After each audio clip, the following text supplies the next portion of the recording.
Kallid polügooni õpilased, mul on väga hea meel, et teie arvestuste päev jääb ära. Sellepärast, et ma juba talvel teadsin, et mina kahjuks seda ei näeks, kui see peaks aset leidma. Mul oli teiega väga tore aasta ja ma loodan, et see koroona ei ole teie vaimu maha võtnud ja et me kohtume hea. Tervitused Võrumaalt.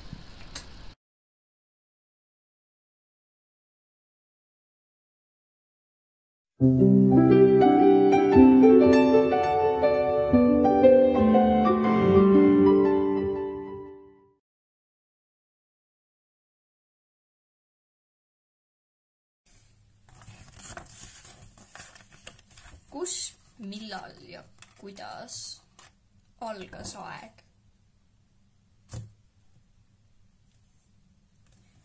Mis oli ennem seda ja kus me oleme? Kohe saab korda. Nii.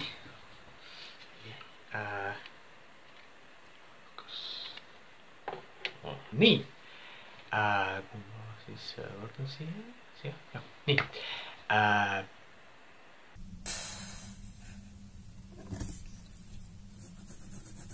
Said ideed jälle otsa.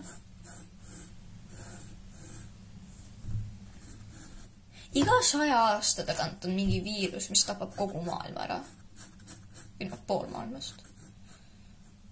Ma arvan, et mu elu karantiinis on kindlasti muutunud igavamaks ja nüüd sotsialiseerumist on kindlasti palju vähem ja ma ei näe oma sõpru. Ma ei ütleks, et mu elu on muutunud igavam.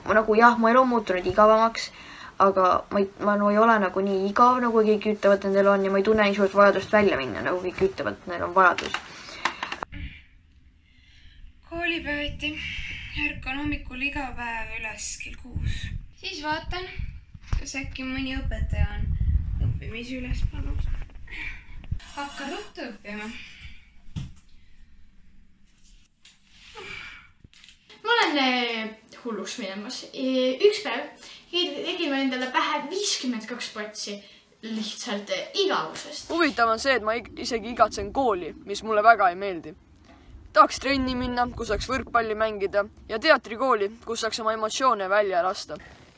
Ja ma igatsen teatrikooli. Väga palju! Nüüd mu klassikaaslased kirjutavad midagi klassichatis. Aga ma ei taha seda isegi avada, sest see tuletab mulle meelde kõiki minu tegemata töid. Mul lõppes siis Netflixis just üks sari ära ja see lõppes päris kurvalt ja nüüd ma ei tea enam, mida vaatama hakata. Aga kui ma nüüd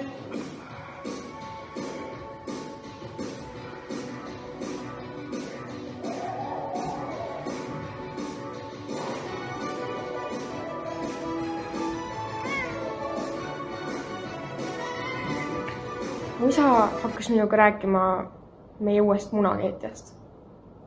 Ta on vist väga uhke oma uue ostu üle, sest vana munakeetja oli veidi kehvem kui uus. Vana munakeetja tegi ainult 2 muna, aga uus teeb lausa 6. Karantiini ajal saab rohkem õues käia ja tänu sellele olen avastanud palju huvitavaid kohti oma maja kõrval olevast metsast, kus ma pole kunagi käinud. Enamik inimesi, keda ma tean, kurdavad selle üle, kui igav elu karantiinis on. Paljud igatsevad just sel põhjusel aega meil tagasi kooli minna. ma ise arvan, et see on veidi jama. Kui sulle just väga koolis ei meeldi, siis on karantiin igal juhul parem. Loomulikult on kõiges negatiivseid aspekte ning koroonaviirus ja karantiin on kindlasti ühed neist. Aga positiivsete asjade leidmine muudab maailma helgemaks. Ma vist olen lihtsalt nii harjunud selle mõttega, et inimkond sureb välja. Ma isegi ei tunne enam mitte midagi. Võib-olla on mingi tulnukas praegu kuskil seal teisel planeedil, kes mõtleb täpselt sama asja. Kui suur on universum? Ma tahan elada Marsil. Kas taevas saab elada? Kui nii, siis ma tahan süüa. Koroona on tegelikult hea. See aitab saastatusega. Selle koroona juures on see naljakas, et on inimesed, kes arvavad, et see on täiesti okei, et nagu, ma ei tea, mida iganes on ju. Siis on need, kes arvavad, et me sureme nüüd välja.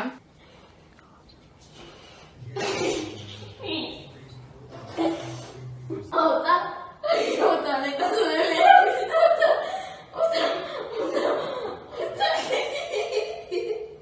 Karantiini ajal sa ei saa kuskil oma emotsioone välja lasta ja sellepärast ajad sa seda välja nende peale, kes sulle tähtsad on. Päriselt.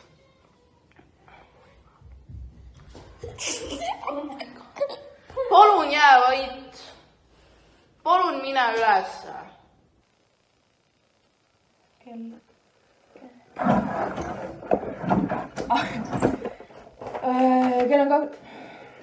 on 23:00. Ja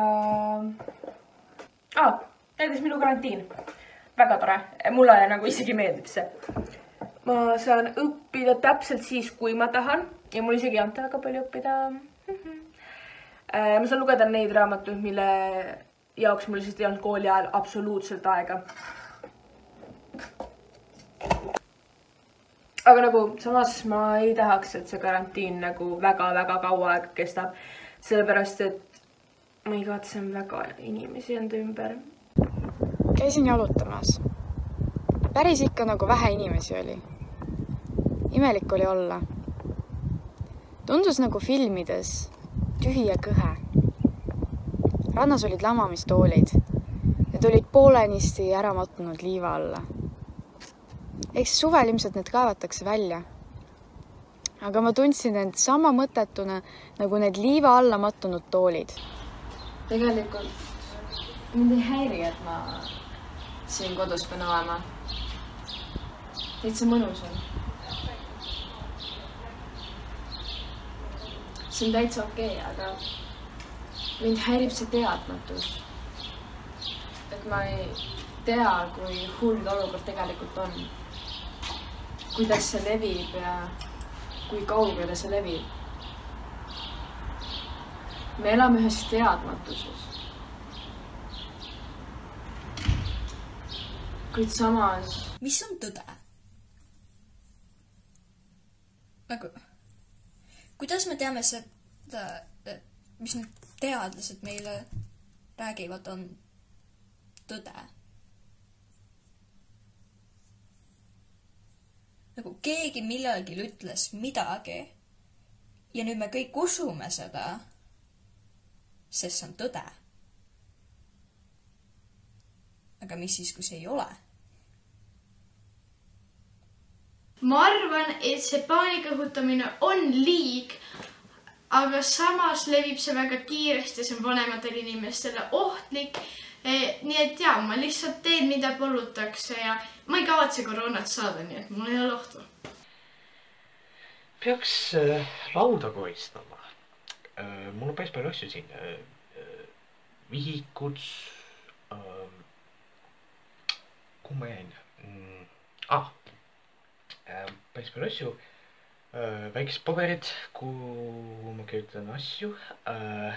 Vaatan peale. Ma siin pole enam palju ruumi. Annali, kas sa saaksid oma väikest õde hoida korra. ja johoo, siin on igasugu jama, millest te ikka aru ei saa. Lugeda on ju nii palju raamatuid, avastada metsas uusi radu, taasavastada vanu huvisid ja hobisid ning tegeleda praegustega. Mul on iga. Olen koroona pärast kurb. Tahaks kooli minna. Ma loodan, et klassireis ei jää ära. Ma vist kuulsin oma ema autot. Ma loodan, et ta tõi krõpsu. Väiksena uskusin, et on olemas lendavad ükssarvikud.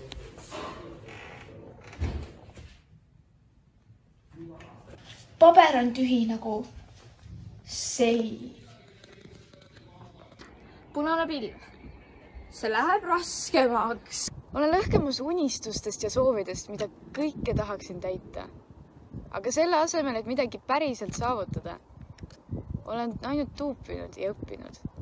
Kogu aeg tööd, kogu aeg esitlused. Ainult tuubin ja tuubin. Olen muidugi uhke, et saan häid hindeid ja lõpetan ilmselt põhikooliga kiituskirjaga. Aga ma tunnen end nii tühjana. Ma ei suuda isegi leppida 5 –, sest kogu mu väärtus on seotud nendega. Kui ma end kas või korraks lõdvemaks lasen, siis hiljem tunnen ennast 10 korda halvemini.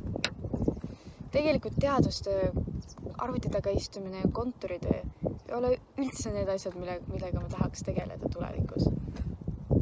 Aga miks ma siis loon ideaalset baasi nende jaoks? Muidugi ma olen veidi dramaatiline praegu. Aga lihtsalt nii raske on tunda, et elu jookseb minust mööda ning ma ei jõua kinni haarata mitte ühestki võimalusest.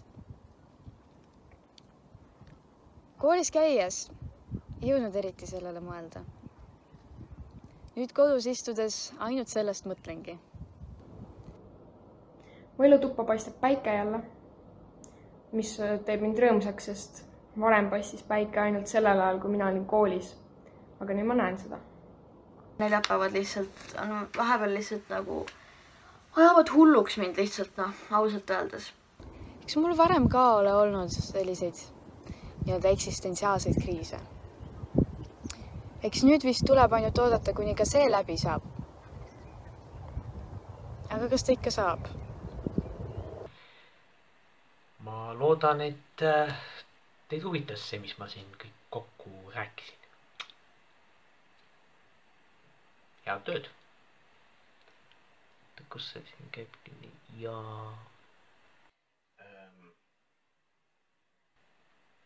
peaksin käele kreemi panema, paremale käele.